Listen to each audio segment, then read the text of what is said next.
you just interpret for me. I'm just going to share something, and then I might pause, and then you just kind of interpret it. And I know this is tough. Believe me, it's bad luck. You're sitting right next to me.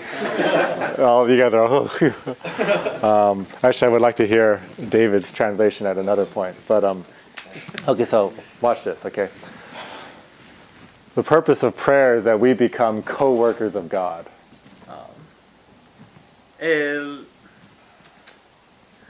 Okay. Not so easy. Okay. I'll continue. The first thing of prayer La primera cosa de oración is that God has something on his heart. es que Dios tiene algo en su corazón. The second part of prayer El segundo parte de oración is that we can contact God es que nosotros sí podemos tener contacto con Dios and we can find out the secret on God's heart. y podemos encontrar el secreto en el corazón de Dios. The third part of prayer is then that we echo and we speak out what's on God's heart. El tercero parte de oración es que podemos decir otra vez que Dios dijo en su corazón. This is a real privilege. Es una bendición.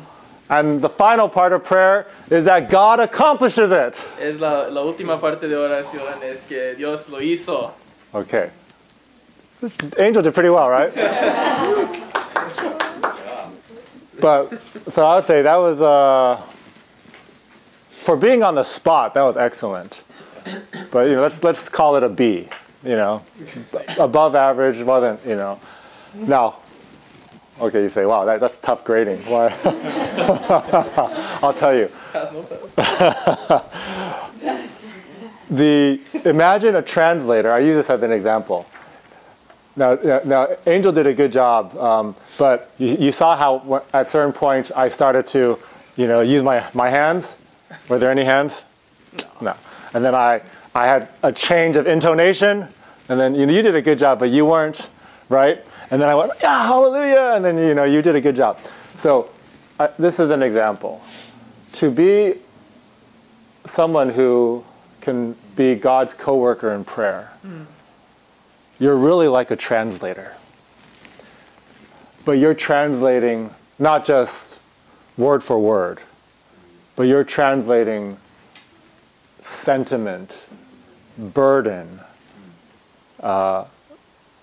It's pressing upon you.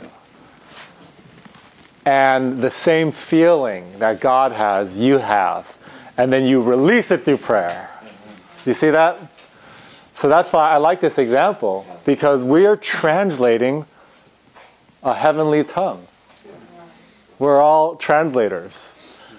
And, actually, you would have made my example better if you were not, you're actually very good, Angel. I was kind of thinking it'd be not as good, and then I can point out more of a difference and see. So you did a good job, but we've all seen some poor translations, right? I've been in some meetings and I've seen some, and it's like, and my Chinese is not that good, but there have been times where there's somebody's Chinese worse than mine translating, and I look at it and one brother speaking and the other guy totally missed the point, didn't capture the utterance, missed the feeling, and just butchered it. And so one brother had quite a message, and the translator it was just a travesty of it. Well, sometimes that's how we are in prayer.